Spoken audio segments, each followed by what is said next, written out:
Well, see, one thing, you might start off for whatever it is, because what you're saying to me is a little vague, and that's one thing you don't want to be, is vague. When you start talking about legal action against anyone, I usually avoid accusing anybody of doing anything. I've had jobs and whatnot. One thing I steered clear of, and that is making an accusation. When you make an accusation, you really have to be specific about what you're talking about, or you should be. You should really know. You shouldn't have any guesswork in there anywhere. You should be very clear to whomever you are talking to about someone doing something that they shouldn't do. That's the first thing.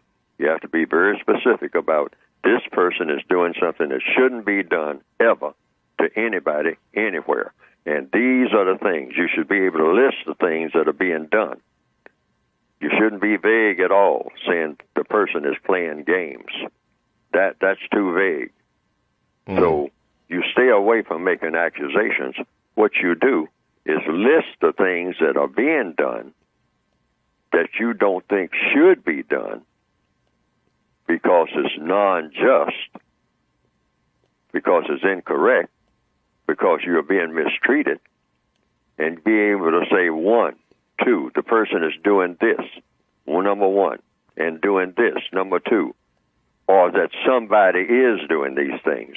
Or you can use a hypothetical. You can just say, what if someone is doing these things in this facility? Mm-hmm.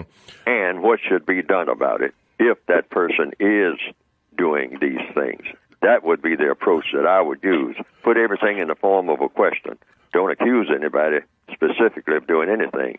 Call for an investigation of whomever is doing 1, 2, 3, 4, 5, and say, now, if these things are going on in this facility, I would like these things investigated because I think they are going on.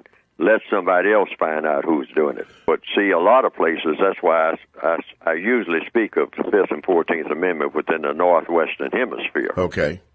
Because when we're talking about talk-tainment radio, we're talking about going worldwide. Yes. There's a lot of people throughout the world who never heard of any 5th or 14th Amendment, and they don't have it anyway. They don't have that kind of structure. So that would only apply to the Northwestern Hemisphere. Okay. Where they have a constitution called the Constitution of the United States. Okay. Okay. All right. So the 5th and 14th Amendments are the two most important amendments, I say, when there is some mistreatment of a person.